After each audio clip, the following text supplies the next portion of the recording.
Back when I was in my first semester of medical school, I drew part of the HMP shunt this way, and a lot of medical students came up to me and said that it was a really helpful way for them to recall the pathway. So I decided to share it with all of you, and I've redrawn the entire HMP shunt, also known as the Pentose Phosphate Pathway, for all of you. So hopefully this helps. Alright, so this is the redrawn picture. Before I get into the details of the HMP shunt, I'm just going to go over what exactly this pentose phosphate pathway, or HMP shunt, is about. So there are two main reasons for this pathway. One is to make NADPH plus H plus, which are used in reductive reactions, and two is to make pentoses for purine and pyrimidine synthesis. This pathway occurs in the cytoplasm and does not require ATP. The pathway occurs in different parts of the body, including the liver, adipose tissue, lactating mammary glands, ovaries, testes, adrenal cortex, red blood cells, white blood cells, and macrophages. So please keep this in mind. Let's talk about the shunt now. So there's an irreversible part of the HMP shunt and there's a reversible part of the HMP shunt, and I'll go over both of them in a bit of detail. So let's discuss the irreversible part of the reaction. This reaction is referred to as the oxidation phase. Like I said before, it's irreversible and it makes NADPH plus H plus and the pentoses. So we start off with glucose. Glucose becomes G6P, or glucose 6-phosphate.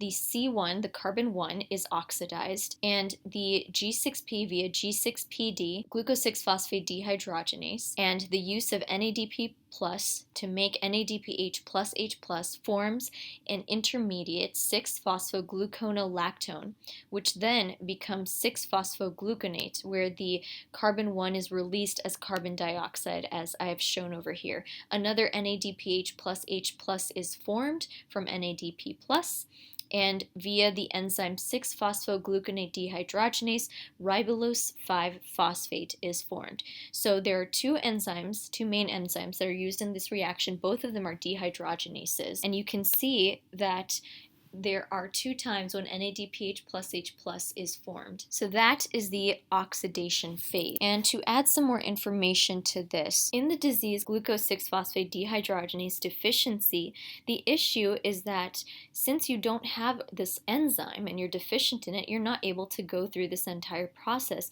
and make the product of this entire phase, which is NADPH plus H plus. If this is not formed, then glutathione is unable to be reduced, and glutathione is very important in detoxifying the free radicals inside of the body.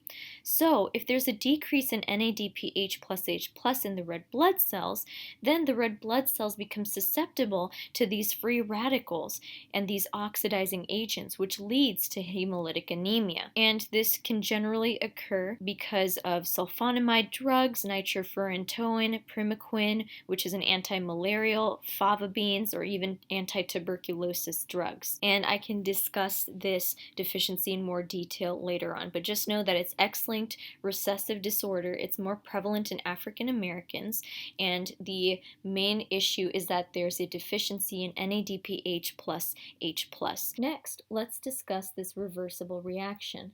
The reversible reaction is also referred to as the non-oxidative phase.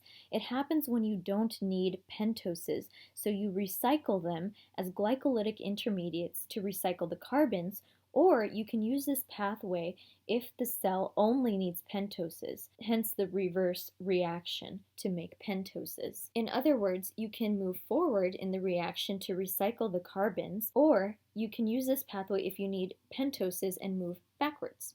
So we start off with ribulose 5-phosphate. Ribulose 5-phosphate can turn into different things depending on the enzyme that is used.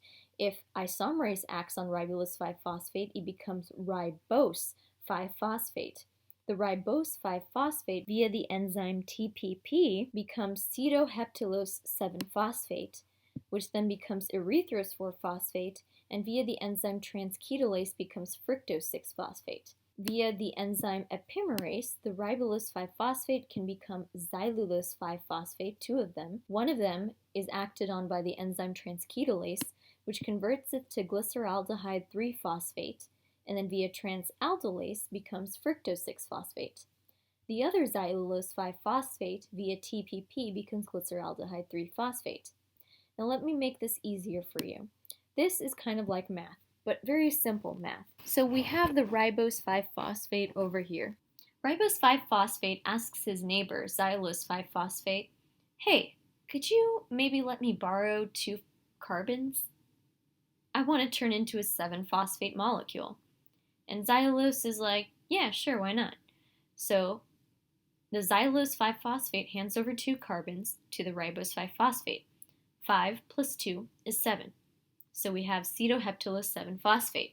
Now cetoheptulose wants to return the favor. But instead of giving back 2 carbons, it gives back 3, because there's interest, of course, just like your student loans. So cetoheptulose gives his next-door neighbor, glyceraldehyde 3-phosphate, 3 carbons, and glyceraldehyde 3-phosphate becomes fructose 6-phosphate. 7 minus 3 becomes 4, so you get erythrose 4-phosphate, no enzyme needed in this part of the reaction. Erythrose 4-phosphate says, hey, I don't have enough carbons, 4 is not enough. Erythrose 4-phosphate is like, I want to be like my next door neighbor fructose 6-phosphate. So xylulose 5-phosphate on this side decides to hand over 2 carbons to the erythrose 4-phosphate, which becomes fructose 6-phosphate because 4 plus 2 equals 6. In turn, the xylulose 5-phosphate on this side lost 2 carbons and therefore becomes glyceraldehyde 3-phosphate. So you can see that there's exchanging of the carbons going on over here. And I drew arrows in my original drawing so you can see what is being given to what. Now let's discuss the enzymes involved here. TPP is involved in 2 of the steps. Ribose 5-phosphate to cetoheptulose 7-phosphate, TPP is used here. Xylulose 5-phosphate to glyceraldehyde 3-phosphate, TPP is also used over here. Transketolase is used in 2 steps as well. That's erythrose 4-phosphate to fructose 6-phosphate and xylulose 5-phosphate to glyceraldehyde 3-phosphate. So you can see some patterns over here. There's xylulose 5-phosphate here, and they both become glyceraldehyde 3-phosphate in the first step, but they use different enzymes. And you can see that we end with fructose 6-phosphate here and here. Transaldolase is used in only one of the steps, converting glyceraldehyde 3-phosphate to fructose 6-phosphate. This is the diagram where I drew the arrows, just so you could see. So hopefully this helps you. And just to show you how the pentose phosphate pathway is helpful in a reaction, here we have the oxidative burst pathway. This happens inside of neutrophils. Neutrophils are cells of the immune system that gobble up bacteria and destroy them, to put it very simply. There's oxygen consumption. The oxygen is converted via NADPH oxidase to a superoxide molecule. Via superoxide dismutase, it becomes H2O2 or hydrogen peroxide. Via Fenton reaction, it becomes an hydroxyl group, which is used against bacteria. Or via myeloperoxidase, it becomes HOCl, hydroxychloride, which attacks bacteria and fungi. And how is this process tied to the pentose phosphate pathway?